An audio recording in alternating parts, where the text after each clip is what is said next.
Hello. Yeah. Hey, how you Okay, doing? I okay, hear we you we okay. got you. Thanks for Yeah, take cool. firstly, thank you for taking the time to obviously meet with me. You'd be a busy man. Um, so yeah, I reached out to you via email as far as direct investment goes, and what our options were, and I've actually been shown Good this deal. project by a friend, and it caught my eye. It's kind of different from the different energy projects out there, and yeah, can you give me a bit of a rundown? I know I've seen a fair few of interviews of you online and things like that, and um, just as far as what you want to talk about today, if you want to talk about obviously um, the sale of the token, if there's any legal implications as far as going down that road with me, or um, we could talk about the climate, Yeah, sure. climate change, or Yeah, let me. Okay, well, listen, Philip. There's the bandwidth is kind of yeah. low. It says on your side, it'll be Hang, a little hang, bit hang clearer. on. I'll see what I can do. That works. I'll see what I can do.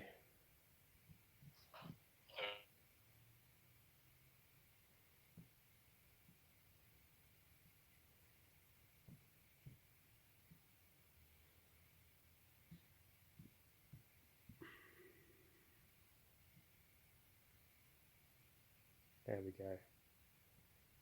So, Disconnect audio.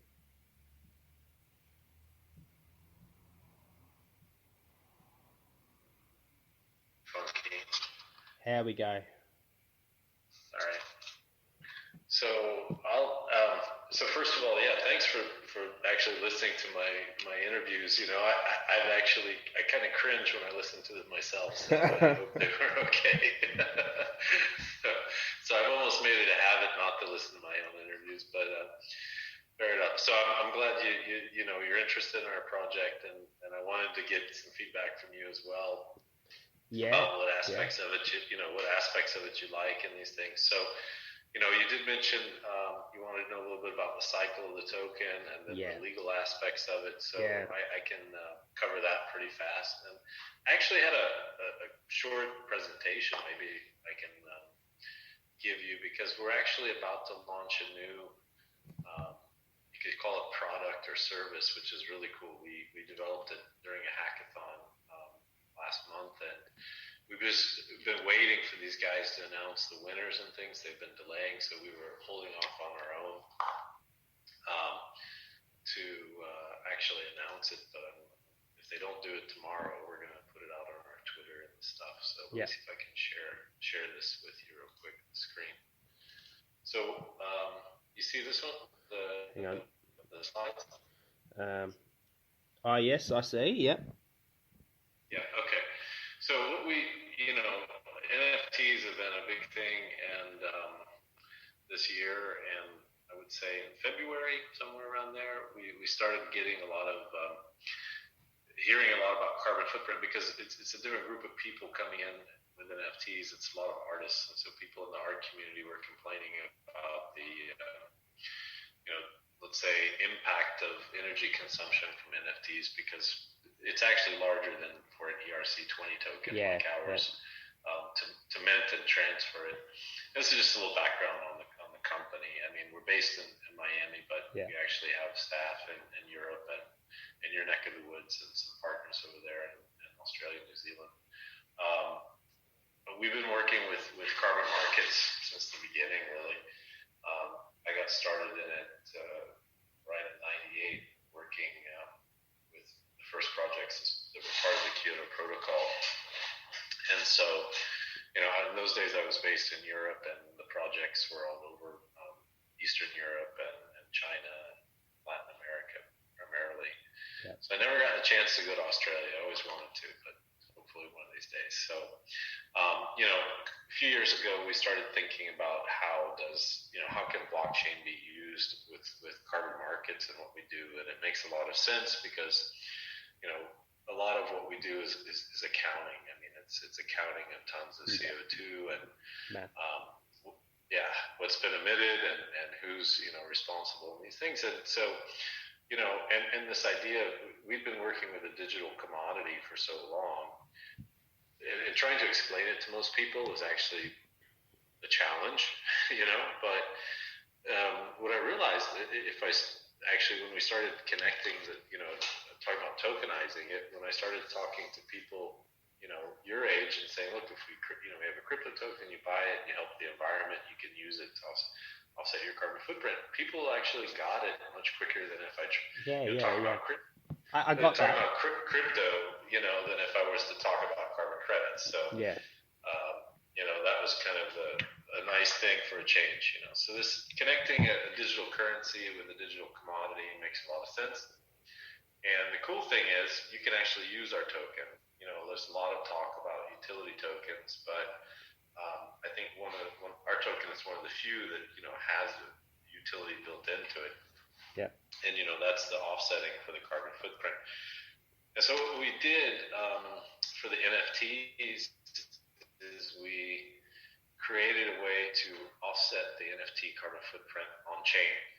I assume, are you, you know, you use Etherscan and you're able to. Yep. Yeah. Okay. So basically, what we did is we created a library, a Solidity code library that any smart contract can import and use, and it's a modifier that goes on the function. So when the token is minted or transferred, so this is the library here. It's on GitHub, and we're going to push it out so people can use it. We're just waiting on these guys to announce it, but this is the info on it. I'll send you a link to it if you're into that kind of stuff. Yeah, that'd be good if you can forward that to me. Yeah. Yeah. So, but here's the cool thing. So when they use the code, it talks to our smart contract. So their smart contract that's minting the NFTs, it estimates the amount of gas used and the carbon footprint, and then actually retires or burns the amount of One Planet tokens that's needed to make it climate friendly or carbon. You know, actually, it's a little more than carbon neutral. We overshoot a little bit, and you know, and this is the cool part. So, you know, in the actual like logs and so forth, there'll be a message. You know, this token was minted climate friendly and this kind of stuff. And if you go to our verification portal, you'll see the metadata, the extra data on the transaction. So you can enter the Etherscan, the transaction number. The transaction hash. Yeah. And our platform will pull it up. So this is an example from that transaction there. So that's the link. And then it'll see everything, and they'll find out more info on the project, which project was supported, and, you know, how many tons, and this kind of stuff. Basically, all the information about the project. So it's a way for people to learn more about, you know, climate solutions and what, you know, what's being supported, where the carbon comes. This is the serial number for the carbon credit, and again, you know, if you click here, you'll see the transaction. It'll pull it up. Yeah, so everything matches. So we call it like the audit trail. So the audit trail is super clear for all the users. And this is very different from how carbon offsetting normally works for people and small businesses, because they never normally take delivery of anything. They just go to a website, spend some money, and they don't really have much transparency. So we give a lot of transparency. But what's super cool about this is that, you know, it's totally automated. So once the NFT smart contract uses our solution, every time it's transferred, like it's minted, every time it changes hands, it will be automatically offset. So we make a green NFT. Yeah. And you know, that was actually something we've been working on this spring, and we're going to launch it. We're going to have an event for World Ocean Day, which is in June, so next month.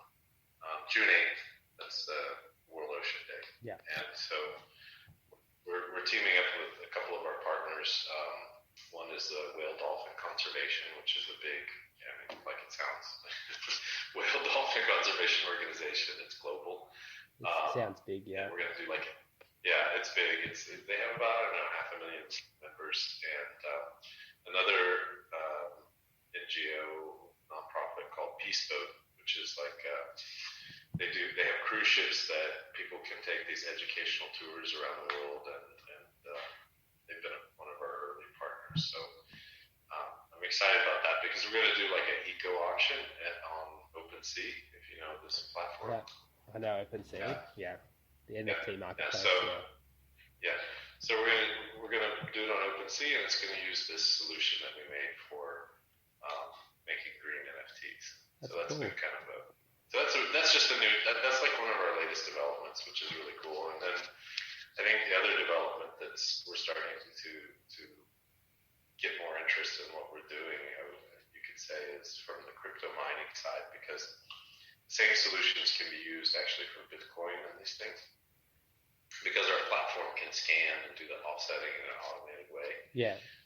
We can scan different blockchains. So it's pretty cool. And then going a little bit more about carbon markets, if you're interested in that. This is just more of the intro deck to companies who typically. I remember when I was a pretty little lad that all started out. Yeah, I know. It's definitely cool, that I'm talking to someone who's actually like half my age, and we're both, able to speak the same language, so I'm happy about that. But yeah, it was all over the television back then. Yeah. But I mean, how did you get into all this? I'm just curious. Cryptocurrency. I kind of got into it due to financial circumstances a year ago when COVID just started. I thought I always knew about crypto and Bitcoin, and I grew up with the computer essentially. So I kind of never went to school.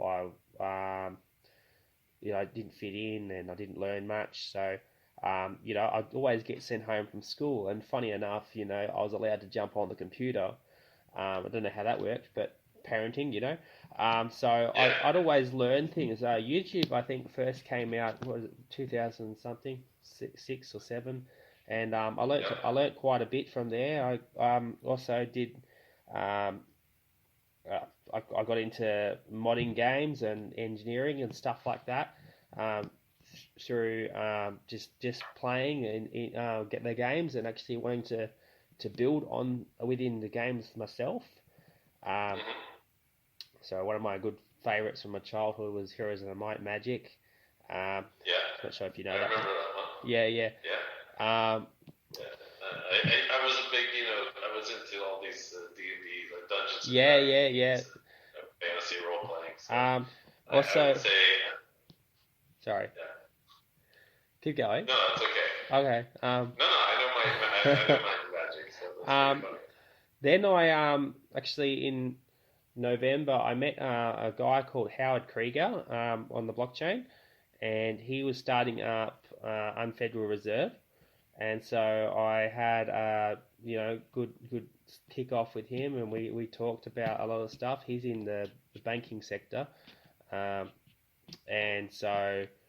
I pretty much asked him the same thing. Could I invest directly into his little venture? And that's when it came out, and I started just meeting people. I just for the fun of it, just find out who's in this space and how many people you can talk to. I spoke to Kieran I can't remember his last name, but he runs Mural Paint, which is an NFT. Speaking of NFTs, he might actually be interested in this. What you're touting.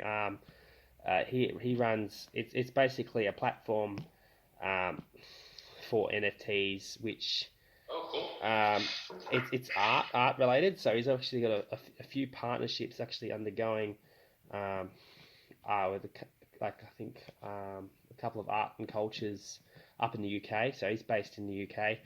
I mean, I can send you this presentation.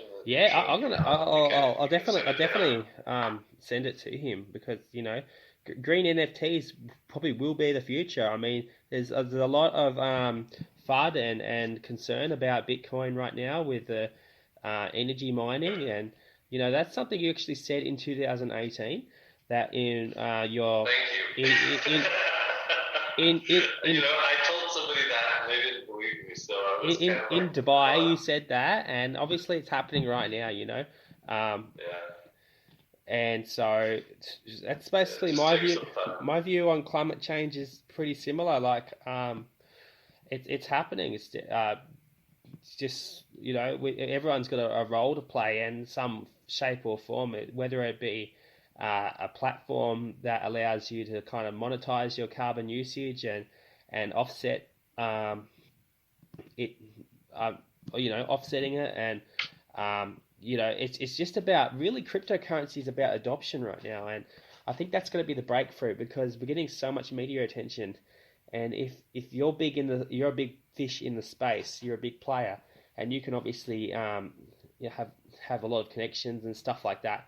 You can go, hey, this is one way you can go about it, and there's a Yeah, lot and of that's competition right now with energy companies and stuff like that going on the blockchain and saying they've got solutions and stuff like that, but there's no real thing in concrete, and that's another thing that stuck out with One Planet is because you've been in this space since as early as I can find as 2017, 2018. So yeah. um, We started it actually.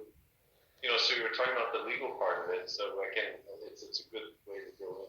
yeah, Bring us go into that. So we were considering doing an ICO, and we no, pulled back. that the securities, yeah, Yeah, and the simple reason is that because we're U.S. based and yeah, everything, we can't we can't get around the SEC stuff, which is yeah. fine. Howard had the same issue. He's based in New York. Yeah, Unfortunately, that investment, I actually, not financially the greatest, actually, but yeah, I don't know why it didn't sell. But maybe I believed that the token was worth more. But when the platform came out, it kind of crashed down. But I still made a good profit. I haven't sold any oh, yet. that's I'll good. just taken back my capital. Um, so what we did was we did a promissory note agreement. Hmm. So what we call it a loan, and it's locking away the tokens for 90 days, and as at a discounted value. So I would say Sure, like what a we what private sale, basically. well, it's not really a private sale because it's a loan, and then it's also got a huge disclaimer about Securities Act and everything. I'll definitely forward it to you because it's an interesting read, and Yeah, you can give it on to your legal team, and you can see what they make of it.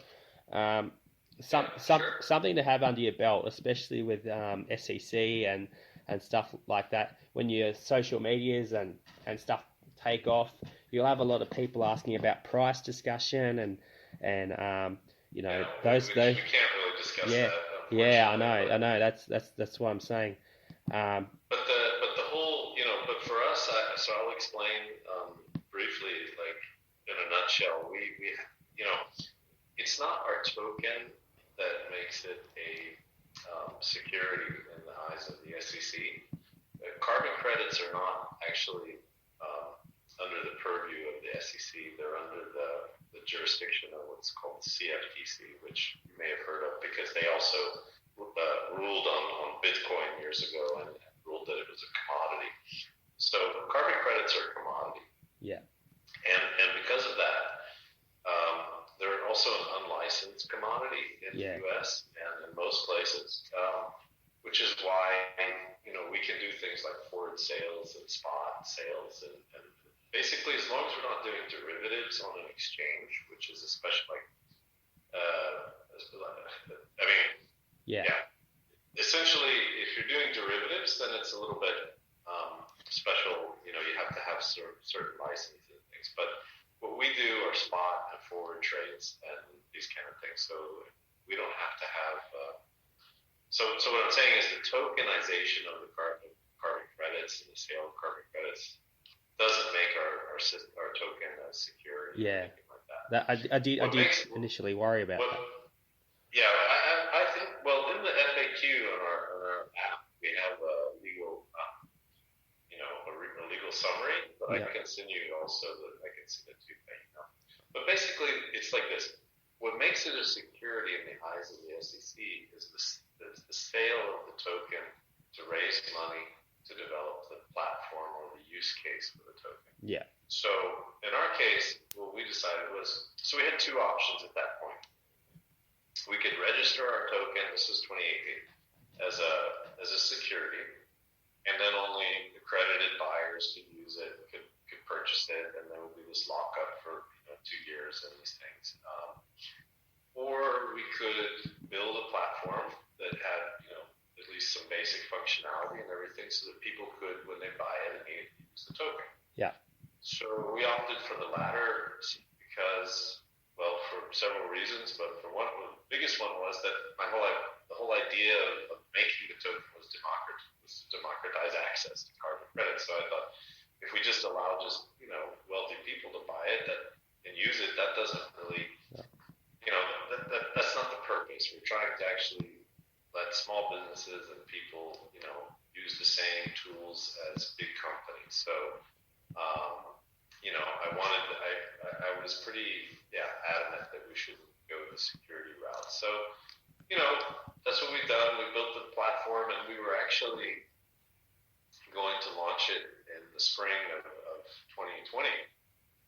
We had everything lined up for that. We were partnered with Ultra Music Festival here in Miami, and so we had a lot of publicity around that planned, and that was going to be sort of our marketing springboard. But the actual date of that was like March 24th, and it was canceled about a week or so before the event because of COVID, and then the whole world changed. We had just gotten a couple of articles out, and like Yahoo Finance and Cointelegraph and these things, and we were starting to get some traction and interest, and then just then it just became impossible because it was only COVID. That was the only thing people were writing about it. So we kind of last year just sat back and, like most people, didn't really know when all this was going to end, and actually here in America, it was not just COVID. It was riots, and we had like just everything. It was really everywhere, everything happened everywhere. So it was kind of a bizarre year for us. But what we did was a lot of development on the platform, and we were getting ready to, announce like the launch again, and kind of do a relaunch in January. We had teamed up because actually one of the things that happened. So this is on the technical side, but we had to change the smart contract because we were using an Oracle service, and it stopped working when the gas prices started to spike last summer, and that was when the whole decentralized finance thing started. So we were like, okay, what's going on? We had to figure out, and then we switched to Chainlink, which is actually better for us. And when we partnered up and we switched to Chainlink, then we actually were getting some marketing to Chainlink's community, which was really great. But then, January 1st rolled around, they announced this, and the prices for everything took off, which was great, I guess. But the gas transaction prices also went up really high. So, congestion. We were just fighting this, kind of users would come in and check out the platform. They'd want to buy $100 worth of tokens, but it would cost them like $20. They thought, okay, this is not going to work. So we started working on a solution with Matic, and that's taken longer because for one reason, Matic wasn't set up to do minting of tokens in both platforms, like both ways, but now they are, and so we can actually, people can mint our token using Matic, which is cheap. It's fast, it's really cheap, and then transfer it over to Ethereum or immediately, whichever. But I think Ethereum, the prices are going to go down later this year. They've got a couple of big updates coming. AIP, something, So, eventually I think Ethereum is going to be, where everything's going to happen. So, but what was cool about that was it made me thinking, got us thinking about really, are we constrained to any one blockchain? And the answer is no, actually. We can because we're an asset-backed token, we're kind of like Tether, which exists on more than one network, and our system is built to handle that. So, once we add Matic, we're probably going to either go to, add Binance or XI, or, there's also one called Energy Web that we're joining. And you're joining? we'll put there.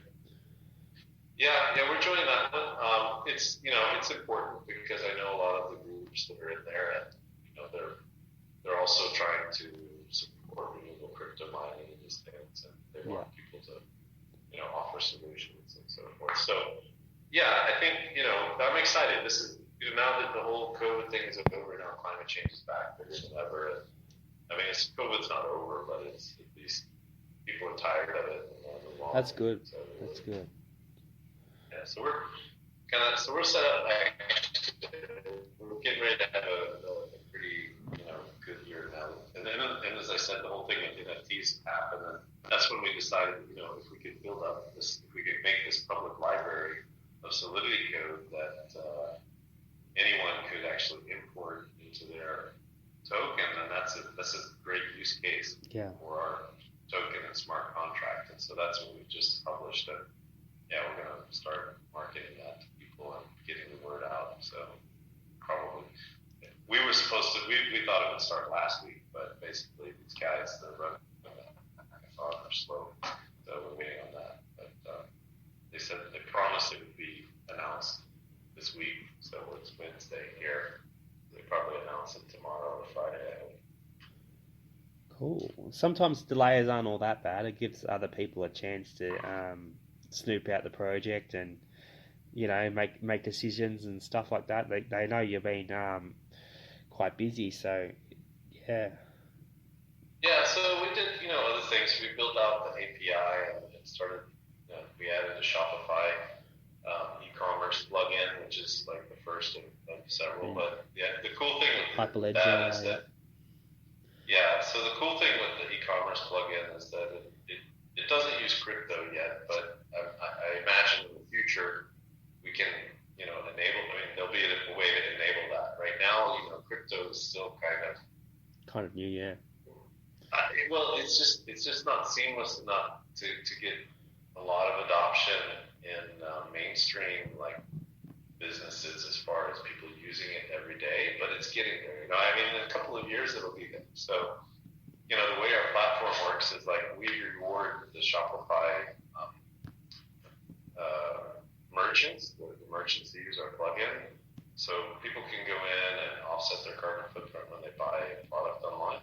Yeah. And then they get an invite to go check out the One Planet DApp, and then so it's a way for us to spread the word, and also the merchants, they get rewarded in One Planet tokens. So it's kind of a way to bring new people into our ecosystem and to get them to try the token. And it's also a way to offset shipping. So I don't know if you want it. You can go to oneplanet.cool and have a look at that. Let me see if I can send you. I'll send you a link to it. Yeah, send me all the links in the email, or I'm not sure if you can do it through Zoom, but I don't use Zoom. No, but anyway. Yeah. Well, it was just what I was trying to show you is that this all happened during COVID, so we decided to focus a lot on really some of the cool use cases for I think that's where you start anyway. Was the whole e-commerce and logistics. So that's kind of where I see a lot of so crypto, e-commerce, logistics, and we have the flexibility with our platform that people can use the tokens. They can use it, if they need to. They can use PayPal even, through the DApp. So it's it's pretty cool. Oh yeah, you were asking about the cycle for the tokens. So So basically, we start with a climate project that right now. Well, actually, in the past, so I should go back in history. We're kind of still using these legacy systems in the carbon markets, and that's what I was talking about before with Carbon Markets 1.0, and now we're starting Carbon Markets 2.0. And 2.0 is going to be using blockchain and artificial intelligence and Internet of Things kind of scale up the decarbonization and basically the issuance of credits, because basically the way this cycle works right now is it's very paper based. It's humans are involved on every step of the way, double checking things, and that's not efficient enough for what we need. And on top of it, everything is kind of, the carbon credits are issued by these centralized registries that exist, and well, they're regional and they're global, but I would say there's probably about 10 of them, some are more active than others, but they all have different rules and standards, fairly similar ones, about how carbon credit is generated and verified and these type of things. Yeah. So that was actually my background. So I started working with how do you verify carbon reductions and carbon credits and issue them, these things. And then I later started developing portfolios for trading desk. This was like 2005. And so I focused on like finding projects and developing them, and then you could say harvesting the carbon credits for from those projects for our clients. Nice. All right, I don't know what happened here to my share. So basically once the project operates, so first the project has to get approved to generate the carbon credits. It's not like any project can do it. So there's an approval process which takes anywhere from 6 months to a year, sometimes longer. And then once that happens, the project can operate and basically collect data about its performance. That performance gets verified, and then eventually the carbon credits are issued. Once they're issued, they're all given it's a block of unique serial numbers, which we then use, which is then basically a way for us to tokenize them. We put them in our platform. And with the ERC20 tokens, we can't put the serial numbers on the tokens themselves, but when you use the tokens, everything gets matched up. So the carbon credits are retired. And so you can see all that in the applications, the DApp. Yeah. That's big. So the DApp has a lot of transparency in there that users see their carbon offsetting history and the transactions, and you have all the links to the Etherscan information and the Hyperledger data for the projects, these kind of things. So it's a dual blockchain system, and it has benefits because then we can, as I said, we can work on other blockchains. Everything works without, there's no double counting, basically. So, as we were saying, so the DApp itself is here. That's where you can buy the One Planet tokens, and that's where you can also use them for offsetting your carbon footprint, or you can hold them and sell them later. We don't have a trading platform for a reason. We didn't want to go through, decentralized. You don't really need that with DeFi. So not yet. I mean, creating the marketplace becomes like one of the final steps, I guess. So getting listed on. So that part of it isn't where we're headed right now, because what we're going to do is put it on Uniswap and it may actually wind up on Matic, the Matic version of Uniswap first, because I think people, again, the transaction fees being what they are, they may want to use that. That'd probably be more active. So as far as sorry. So go ahead. Do you have a question? Token sales. So in 2018, you also mentioned 30 cents a token, but I plug it into the app on One Planet, and it's about $6. Yeah, well, that was back then. Yeah. And in those days, we were thinking it would be 10 tokens to 1 carbon credit, so it would be $3 a token. Yeah. And so that was, or $3 a ton. Yeah. And what we realized last year, was that actually it was confusing people to have this 10 to 1 kind of, and everyone was thinking, okay, it should be 1 to 1 because we want our token to be a carbon credit, not something, maybe different. And so we discussed it internally, and we thought, you know what, we were wrong. Maybe it'd be better to make it, my original thinking was if it was 10 to 1, or we would Yeah. have people would do more micro transactions, Yeah. and that was the idea. But then, what I realized is people are really most interested in feeling like they have carbon credits, so we should just make it as exactly the same. Yeah. So the problem with carbon credits, if you're looking at them outside of the blockchain, is that you can only use them in 1 metric ton. You can only retire 1 metric ton of carbon credit. You can't retire half a ton. Yeah. Using a registry, and that means it's not very useful because it was designed for governments and big businesses. So it's not very useful for, let's say, the average person or retail or offsetting your gasoline that you bought for your car.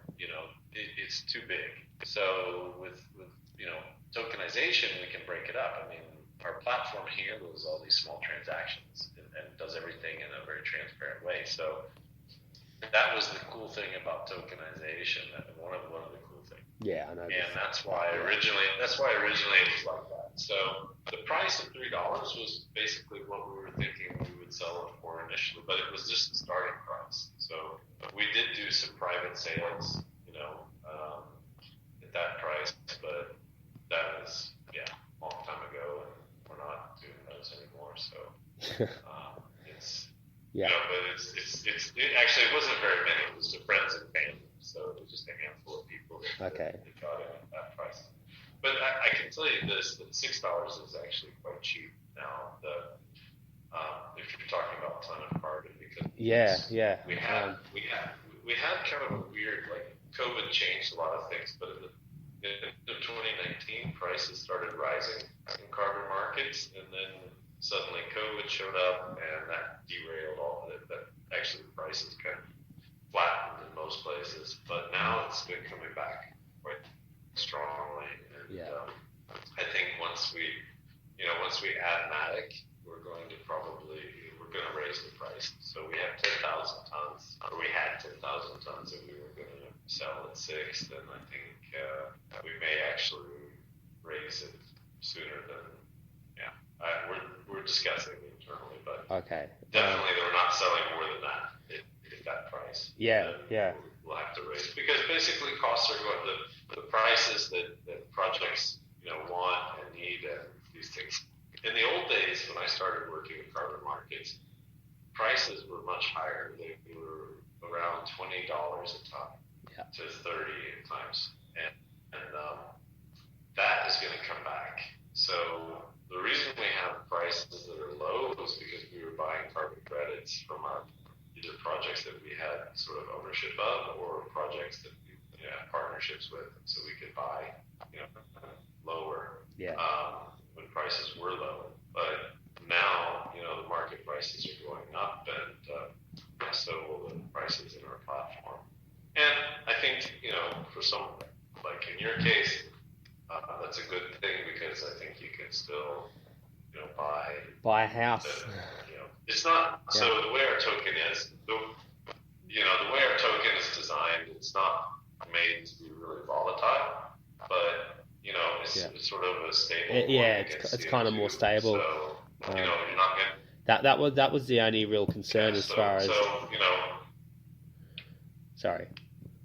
That was the only kind of concern, because I mean, just backtracking the past, but you've already addressed it now. The 30 cents thing, and the you just obviously just said friends and family. So that's all good now. So let's go down to the nitty gritty.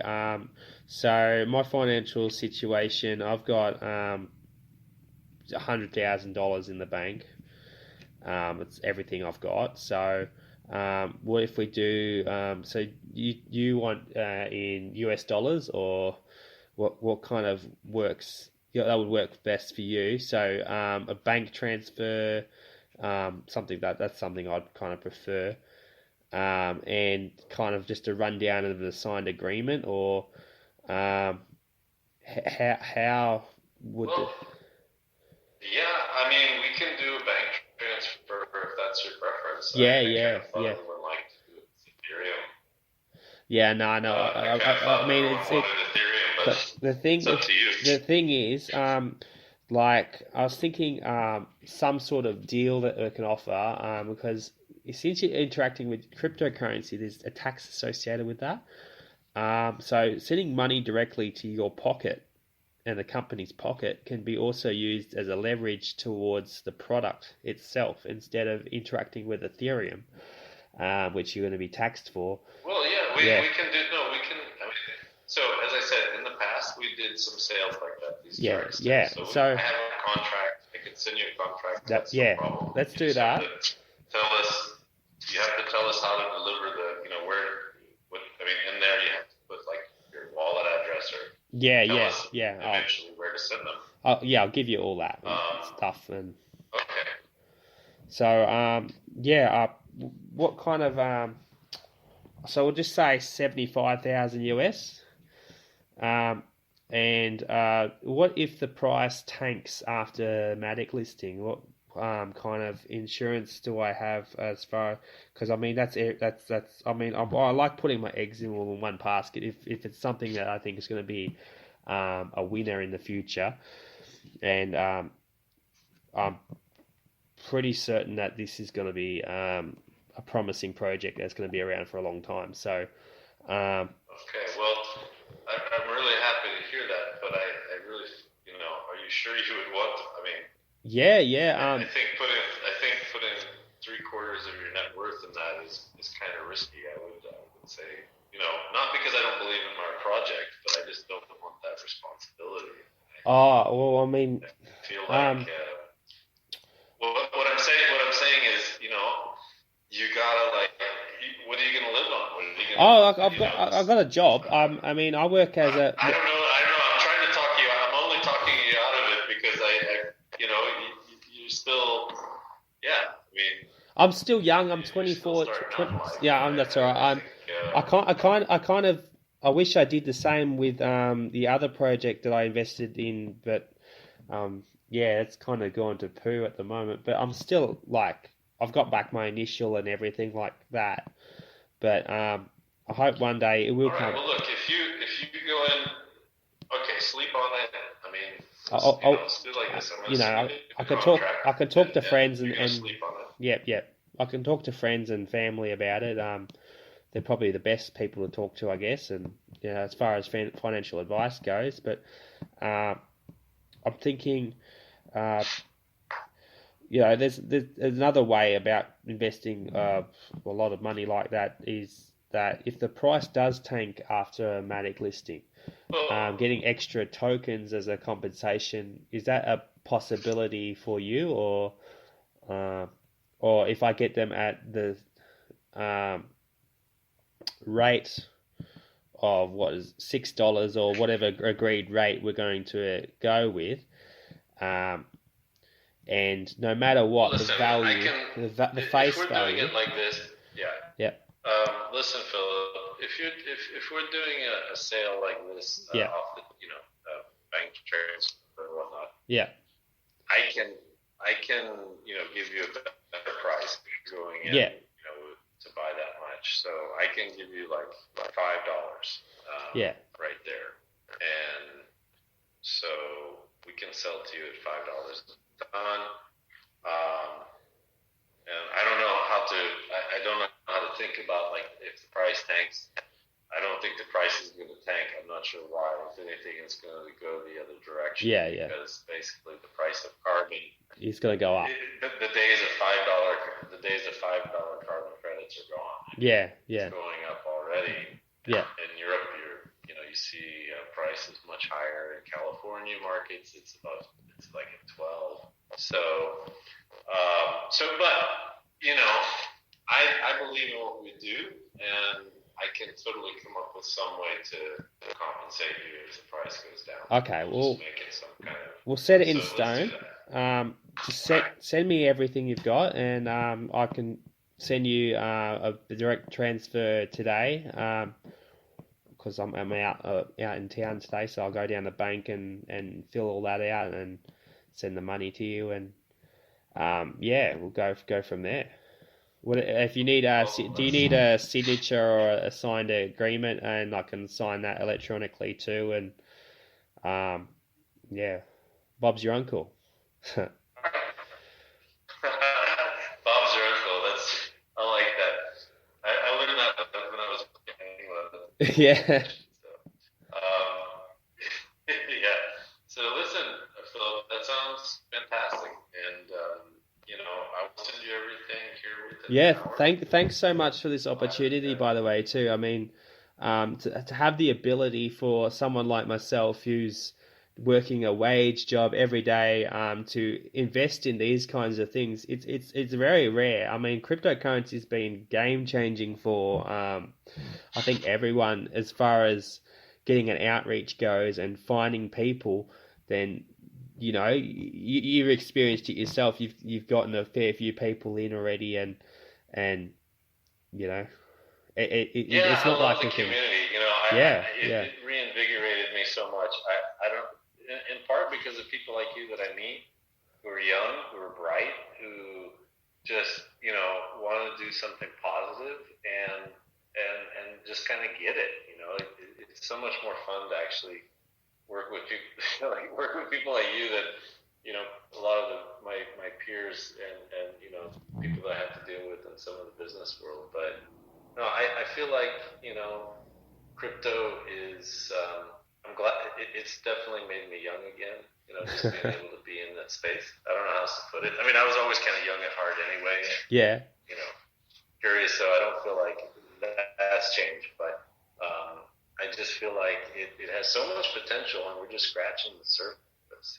yeah, The more I understand it, the more I really start to get it. Like, wow, this is in 10 years, everything's going to be like using crypto and blockchain.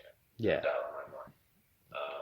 So it's just pretty exciting to see how it all develops, and it's always fun when people come in. There's always the naysayers.